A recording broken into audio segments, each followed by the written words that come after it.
Hi there, YouTube. So, first off, hi, I'm Jacob. You might be wondering why there's League of Legends playing behind me, and that's because I don't want you to get bored while listening to the different financial tips and tricks that I might have for you, as well as updating you on the various projects that I'm working on and how I am utilizing many of these things to change how my life is currently working. If you see any animals in the background, those are just my various pets. It is kind of a zoo around here. I apologize for that. Uh, but without any further ado, we can get right into it. Hey there, everybody. I kind of cut myself off in editing because I realized that not only did I talk a little too much about the crypto project, um, I used the wrong verbiage when talking about some of the stocks and the yield farming.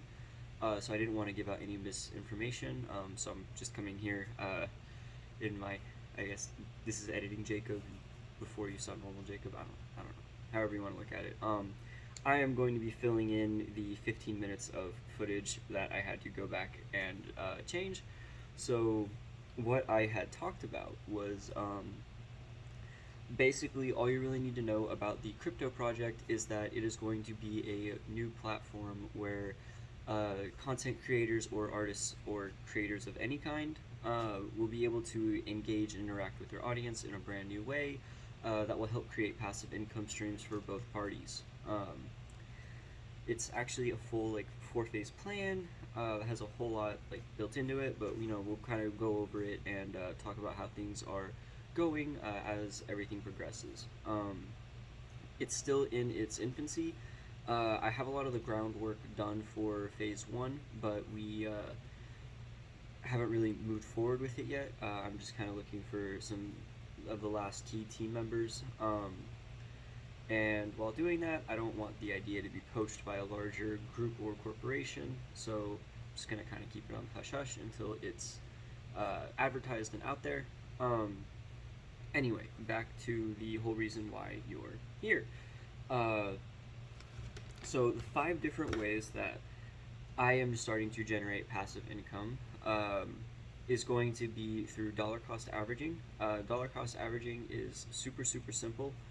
All it is setting aside X amount of money at X interval to purchase X asset. So what that means is I set aside that $100 a week that we talked about in the last video every week, and then at the end of the month I go and I look at the assets and I see what they're doing. And whatever ones that I see have gone down over the last week, I will put $50 into for every 5% that it's gone down.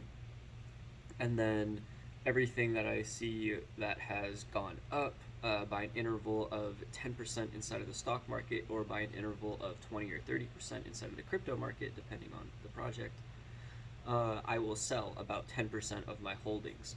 And the reason why I do this is because it ensures I always have buying power to purchase stocks that might be selling on a dip, or crypto that might be selling on a dip. And it also allows me to always have selling power so that I can sell whenever things are on a rise or have some good gains. Because in the past, I've lost out on a lot of unrealized profit just because I was a little greedy and I sold out too early. And then, the crypto ended up jumping up another 120%, or the stock ended up going up another 30%. And I ended up just sitting there watching the stock go up, knowing I can't buy back in because there'd be literally no point.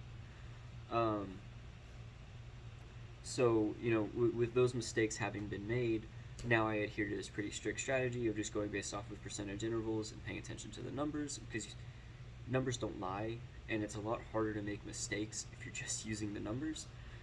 So that's what I'm adhering to now. So I guess we'll call this like point 1A and point 1B, but I put them as 2 and 3 in my notes, so I apologize because I guess the 5 was a little bit of a misnomer. I'll probably change that in the title, but in the video you're going to hear me say it, so I apologize. But moving on, you can dollar cost average into dividend stocks, and the reason why you would want to do this is because dividend stocks will pay you a dividend normally on a quarterly basis. Some of them are on monthly, some of them are on yearly, it just depends. And the reason why you want this is because you are paid for owning the asset, and this is advantageous because it creates the passive income. That's the end goal for generating wealth. Um, the dividend stocks that I purchase is I like to buy Apple and Amazon, and that's just because I know they're not the highest. It's mainly because you see them everywhere at this point, and I just think they're going to go up a lot in the future. Um, I started buying Apple when I was 13. I put my first $1,000 into the stock market with my grandfather in a custodial account, and I was only allowed to buy Apple, even though I wanted to buy Netflix, but we don't talk about that. Um, Basically, but when I bought Apple back in 2013, by the time I was 18 and I started selling some of it, I had a little over 23 shares, and I started with a little. I think I had like a fractional share ish. No, fractional shares weren't around back then. I had 10 shares of Apple, and then a little bit of money left over inside of the brokerage account. Um, but those 10 shares of Apple ended up becoming 23 by the time I was about 18 years old, and that was with the dividend reinvesting into the stock to purchase either shares and then fractional shares when they became a thing. Um, so, I mean, it served me fairly well, and one of the big things about Apple is that they have stock splits, and actually, theirs are common. I'm gonna say common because they're just more often than most regular stocks. Like Amazon's only had two since it went public, whereas Apple has had five. And the reason why stock splits are advantageous is because you can end up owning more shares of the stock than you had originally owned. That could then increase in value over the next couple of years. So I think with Apple, it went through one, maybe two stock splits over the 5 years that I had owned it, and that contributed to the 23 shares that I ended up owning. Um, I think it was a 1-for-2, or a 1-for-2 split, meaning that I ended up with two shares for every one that I had previously owned. Or it was fractional. I don't remember. I have to go back and look at it. I was dumb and didn't put it in my notes because I thought it more important to put numbers here. But yeah, sorry. Um, Aside from that, we can look at crypto dollar cost averaging into different cryptocurrencies, and the reason why you might want to do this is just because of how rampantly the space has been growing. Um, Bitcoin is one of the only assets to have ever hit over $1 trillion. Uh, I think it was actually the first asset to hit over $1 trillion, but don't quote me on that. The whole space is pretty wild right now. There's no real understanding of what's going to happen going into the future, but the understanding that I do have of it and the knowledge that I've gleaned through my research is that it's here to stay and that people will continue to develop it. So even though we are seeing a lot of rug pulling, a lot of scams, and a lot of just generally nefarious activity happening inside of the space, there are a lot of Web3 natives that are very passionate about their projects and are trying to really create a new technology coming out of this. And I, for one, fully believe that that is possible and am buying several different projects. I purchased Matic, Ethereum, Bitcoin, just 'cause Bitcoin, XLM, and ApeCoin after a very long discussion with somebody inside of a Discord server, which I will link the server below. We're always looking for new members. Where he convinced me that ApeCoin could, in the next 6 months to a year, return to its all-time high, or even higher. I am not too sure about that, but I do know that it is currently selling for $7 after dropping from $27, and that means that there is plenty of room for growth. So it going up to something like $14 or $15 is definitely something I could see happening in the future. So I will be purchasing that over the next couple of months, kind of watching how it grows, see what happens with it. If nothing happens with it, or if it doesn't really grow, then I'll stop buying it. I'll just let whatever I purchase sit, and I will start buying other things, probably going back to Ethereum. I'm very, very bullish on Ethereum, just because of everything that is coming out of that space. Aside from them, I really like Polygon or Matic. I liked Solana, but I don't like a lot of the news I'm currently hearing about it, so I've stopped buying it, but I have not sold my current holdings of it. I'm still holding it, I'm just not buying anymore. Um, so the reason why I am purchasing these things is because if we look at Ethereum, I mean, even just its latest run, it went from 740 something dollars all the way up to its current high of $1,800, and that isn't even like a yearly high. The yearly high is something like 3,600 ish dollars. Again, I should have written this down. It's on me for not doing that. I will be better prepared in the future.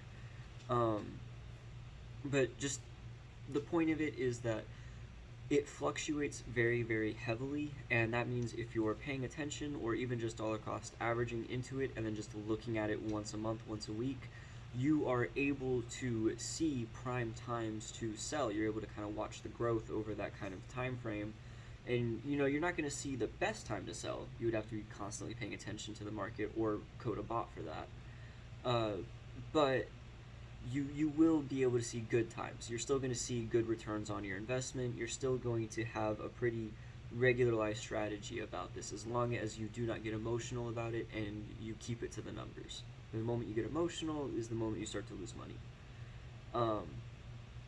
That's when it becomes gambling and it's no longer investing.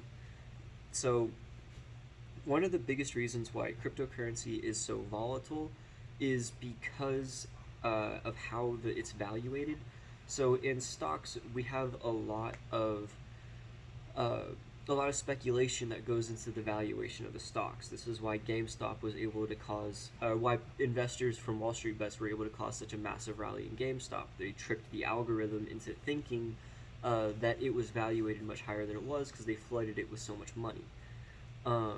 You can't do the same thing in cryptocurrency because there's no algorithm dictating the valuation of the coins. It's purely based off of how much money is flowing into that asset at that point in time. Now, obviously, there are projects that have tried to find ways around that, but we see those projects crashing very, very often, like what we saw with Luna and USDC. But that being its biggest weakness, I also think that it's its biggest strength, because when we look at fiat currencies, and that's any kind of money used by a government that doesn't have anything backing it up aside from basically the government's military,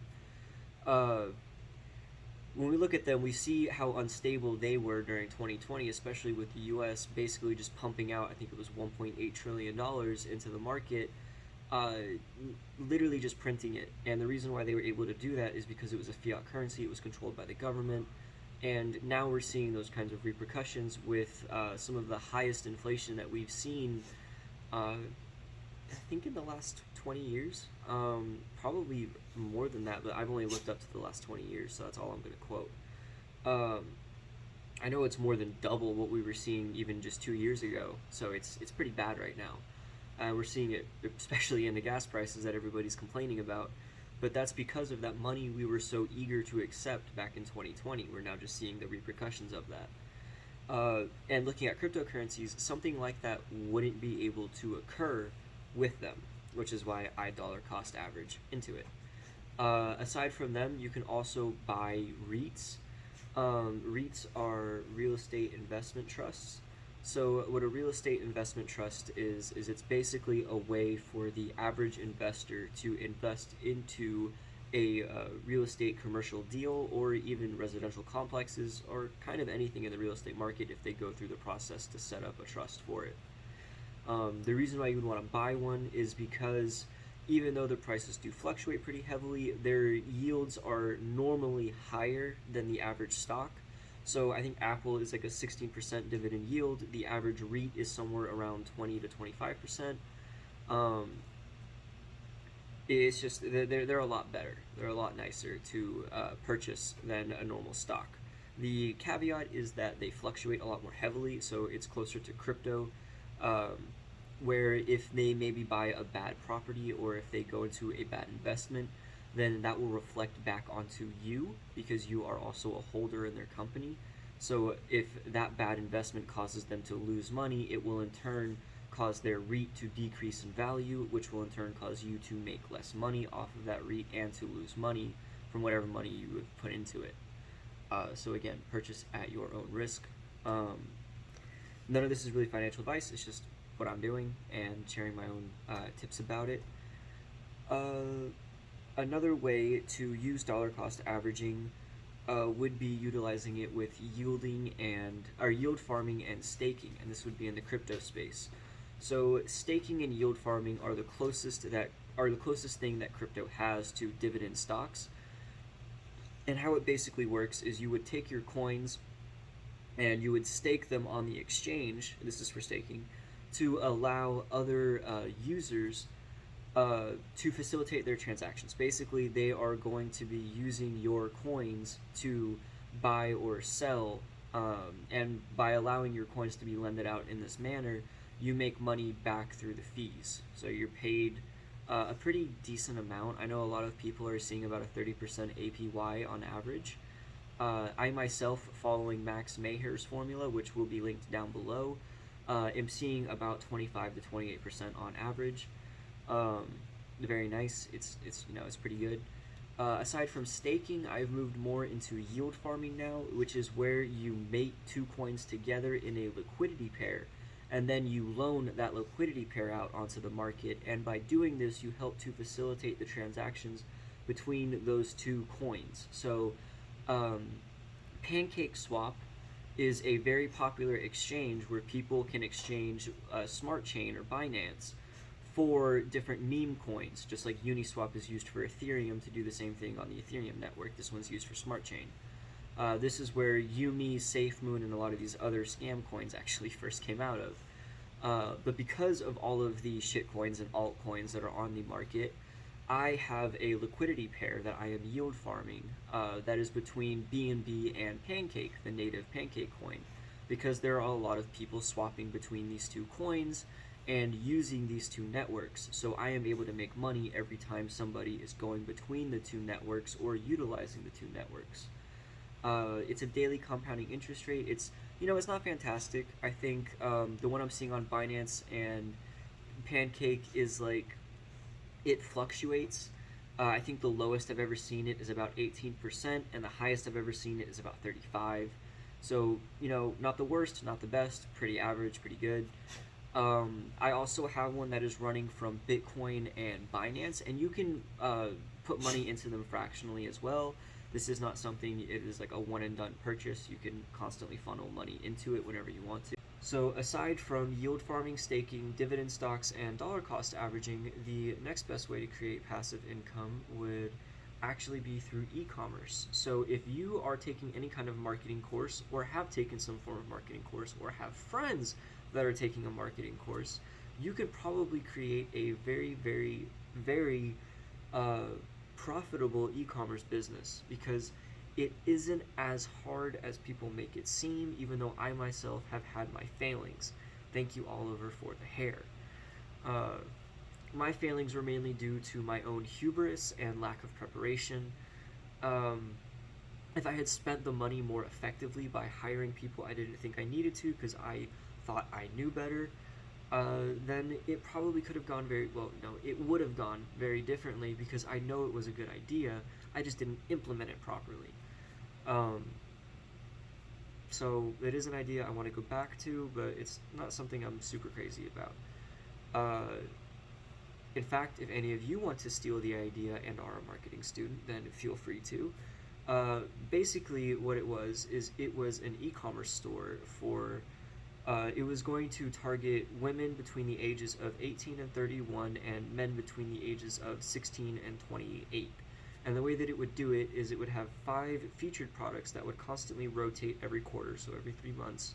And those 5 featured products would be 3 products that were portable, 2 that were focused towards women, and 1 that was basically unisex. And then 2 products that were like outdoorsy or on-the-go type things. And then what these products would be is they would be whatever was highest trending on TikTok or on Instagram or on Amazon or anywhere that I saw it. And what you would do is inside of the store, you would have different promotions for the 5 featured products. By purchasing one, you get 10% off of yada yada. By purchasing X, you get 20% off Y. You know, whatever it is that you want to do. And then every quarter, you rotate the featured products to a back catalog where they would sit, and you would still be selling them because everything's just linked up through the drop shipping and through the drop ship. I'd use Dropshipman, but anybody's can use whatever it is that they want. That was just the one that I used. Worked pretty well for me for the 4 orders that I got.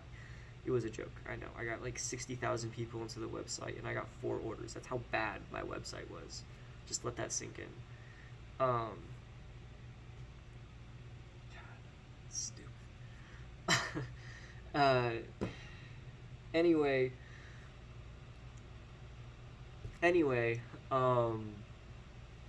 what I was gonna do is have the back catalog still be running, and most of the deals and promotions that you would get from purchasing featured products would be for items on the back catalog, so that people would always want to purchase both. Whereas the back catalog now no longer has the 10% off that all featured products would automatically get. They're now full price, so you would be able to make more money off of the two, because people would be wanting to buy them together. You know, it's just a little bit of market psychology. Just quickly run through it, I guess. That was just kind of the idea, you know, bare knuckles explanation of it. I thought it was pretty good. People didn't think the website was very good. I didn't think the website was very good. I should have taken the L instead of throwing more money at it, but I am stubborn, and yeah, that's why I'm up at 3 a.m. making a YouTube video. Stupid. Anyway, so I think that's 5, but I mean, the first ones were all basically combined, like they're all kind of like the same thing. So I'll throw another way in, which would, so this isn't necessarily passive income, but if you want a way to make money, something one of my friends was doing is he went on the Nextdoor app. Like, you can download it on your phone. There are communities all over the US now. Go on the Nextdoor app and create ads, or not even ads, just go on other people's posts and just answer people's posts. And what you're looking for is landscaping work. So all he did was mow people's yards, or put in sod, or, you know, put in the little weed barrier. Like, he didn't do anything difficult or anything that nobody doesn't already know how to do or can't figure out from literally looking at the box. Like, it is not difficult work, and he was making between $50 and $100 an hour by doing it, because he was able to charge between, like, the yard size, he would charge between $55 and $105. And then aside from that, if they wanted edging, that would be like an extra $20. And then he would just, you know, nickel and dime basically all the things on top of it. And he would end up coming out having worked for, you know, like, you know, 2 or 3 hours at this house. A lot of the times doing more work, moving dirt around or spreading new sod and stuff like that. And he'd end up coming out of it with like $600 to $800 for just a day of work. I'm not saying that was going to be all of them, because it wasn't. That was like maybe once every 2-ish weeks, if I remember correctly.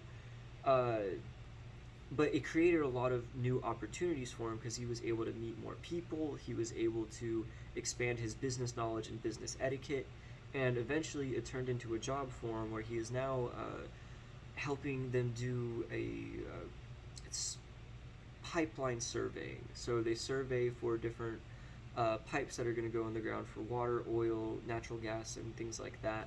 And he gets paid like $22 an hour and travels around the country to do it.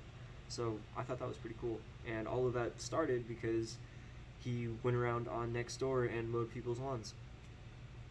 So, I mean, it's not passive income, but if you need money, it's a way to make a quick couple $100. You know, it's not the most glorious work. But if you're willing to put your nose down and just do it, then you're able to build yourself to better places. And that was a lesson that was very hard for me to learn, because I am a very prideful person. And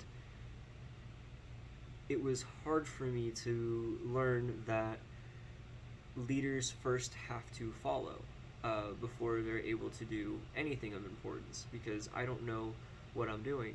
So I have had to fail multiple times at multiple different businesses and run a few things into the ground and lose a lot of money, and sit here and be able to smile about it because I look back at those things as being the creation of my current personality and mindset. If I hadn't failed then I wouldn't be gearing up for the success that I'm going to have in the future. And I know it isn't there yet, but knock on wood, it's going to be there. I'll keep you all up to date, but it's going to happen. That is my intention. So yeah, I mean, that's 5 different ways to create passive income using the $100 you save each week. Or a way to make some extra money if you need it. Try to think if there's anything else I want to rant about. What am I doing? Let's see. How I am going about creating the community for my project is I am going to different Reddit forums, Discord servers, pretty much anywhere, Twitter threads, anywhere I can get in front of people, and I am simply talking to them. And what I'm talking to them about is my take on the current climate in the space, in Web3 development, in crypto in general, in NFTs, what's going on with everything. And by doing this, I am hoping to show people that I am a valuable resource so that they would in turn look at the project as being valuable, see the project as being a valuable asset when it is eventually proposed to them. So I figure in about 6 months I'm going to be ready for a grand unveiling of sorts for phase 1. That will come with a full roadmap for phases 2 through 4. Which is it's exciting. So I mean, phase 1 is just like a new way for content creators and creators in general to engage with their audience and create passive income streams for both the audience members and the creators. Phase 2 is going to be a mobile trading card game centered around NFTs, crypto, and some pretty cool little gimmicks that I think people will get a real big kick out of. Phase 3 is going to be a MOBA League of Legends style game. Again, some pretty cool gimmicks that I think people will really, really enjoy. But Phase 4 is the true crown jewel of the project, and it's going to be a VR MMORPG unlike anything inside of the current NFT and crypto space. Because in my eyes, most of those can be seen as they're money grabs. They're people looking for money, which is why I'm going about this kind of 4-phase plan to build towards that, because I don't want people to see mine as being a money grab where I'm using some purchase technology to basically offload someone else's game with my own spin on it, quote unquote. I want to truly create something that is from the ground up revolutionary, because it will forever change the way that video games and NFTs function together. And I really think that it could do that. So as things unfold, we will see if I am merely speaking large or if it happens. I am terrified, completely and utterly terrified, that I am going to make an ass of myself, and that none of this is going to work, and that it's all going to be for naught. But it is because of that fear that I am up at 3 a.m. right now, revising plans, going over different proposals that I'm submitting to Seed and different other investment organizations, hoping to get some funding to get started on some of the ideas. It's fear that is my biggest motivator right now. It is the fear that this video will become my biggest what am I looking for? The biggest evidence at my trial. I don't know what kind of euphemism I'm looking for here, what kind of metaphor, but I don't want to fail, basically, after saying so many things, because I really believe in these projects, and I really think that they could affect a positive change in the world that I've wanted to see since I was a little kid. I guess time will tell, right? I don't know. It's fun though, in a very twisted sort of way. Um, I'm incredibly anxious most of the time because of this goal that I have, you know? And I bet a lot of people feel a very similar way. So I kind of just want to take a second to touch on how I'm dealing with it, because maybe it could help somebody else down the road, you know? Um, so how I'm dealing with my fear, and whenever I get into depressive states or feel a lack of motivation, uh,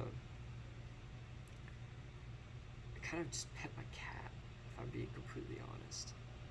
Like, I play with the dogs, I pet the cat, I read a book, I take a second to just take a step back because I realize that I am overwhelmed, and if I keep throwing myself at the project or at the goal, then yes, I might make some headway, you know, I might make some progress.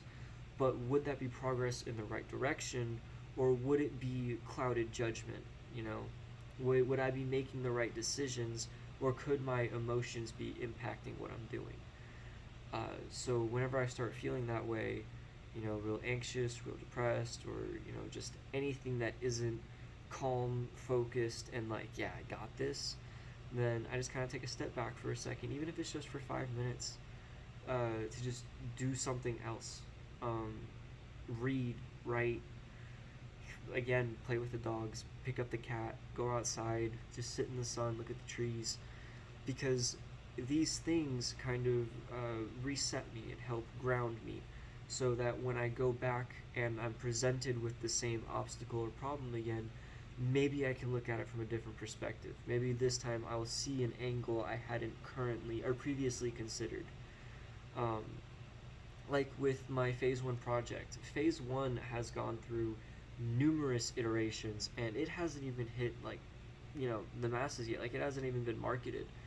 But I've already changed it multiple times because right before I thought I was ready, I took a second, I took a step back, I looked at it again because I was scared that it would fail, and I said, is this ready? Is this going to be successful? And I looked at it, and I was honest with myself, like, no, as much as I want it to be, because this is, you know, my baby, this is my project, this isn't ready. People are going to make fun of this. Like, I need to go back to the drawing board. I need to look at it again. People are just going to tab out of this. So it's kind of that fear that is pushing me to create uh, something better, you know, something better of myself. It's the fear that I'll fail, that I will let down my little cousins who think I am a genius for some crazy reason I really don't understand. Um, or my grandmother who thinks the world of me. I am incredibly lucky to have the family that I have, and the worst possible thing that I could do is share with them these goals and ambitions and then fail, you know? But failure is simply when you stop trying. So if I don't stop, then I can't fail. And if I keep being adaptable and looking at things from multiple possibilities and iterations and multiple perspectives, then I can't help but be successful, because that's how they got there. You know, that's how all these people who created vastly, incredibly successful projects or incredibly successful lives, they just kept doing it. You know, in spite of the fear, in spite of doubt or anything like that, public opinion, they adapted and they changed and they overcame.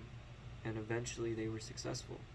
So I know this isn't going to, you know, happen in the next 6 months. I know this isn't going to happen in the next year. But I'm only 22. I got a lot of time. And I am a very, very, very stubborn person. So if I don't quit and I keep taking my little breaks, then even if I never get to phase 4 of any of the projects, whether it be the NFT crypto one or of Propolis and the greenhouse effect, if I never get to phase 4, I'll get somewhere. You know, I won't be here anymore. I won't be where I'm at. And I think that's the important part.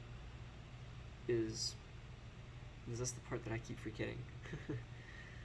Is that it's not important where you are right now, as long as you keep going. It's the moment you stop that it becomes a problem. And I keep thinking I have issues right now, you know, I got problems. But then I remember my parents are alive, my grandparents are alive, both sides. I have very healthy baby cousins, I have a very healthy nephew, I have very healthy aunts and uncles. I have a good family. I have a good home. I have a car to drive. My family has food to eat. Our animals are cared for. I have a lot to be grateful for. So it doesn't matter that I am surrounded by what feels like insurmountable obstacles, or, you know, blocked off by the means of my current circumstances. It just means I'm starting a little late, and I should have started earlier. But I just gotta keep going. So that's my rant for today. Thank you for sticking around this long. It honestly means a lot if you really stuck around this long, because that was literally just rambling for the last, I don't even know, like 5, 7, 10 minutes, something like that. Sorry. Sorry about that. I got a little emotional there, huh? Please like and subscribe. It is huge for the algorithm, as I am just starting.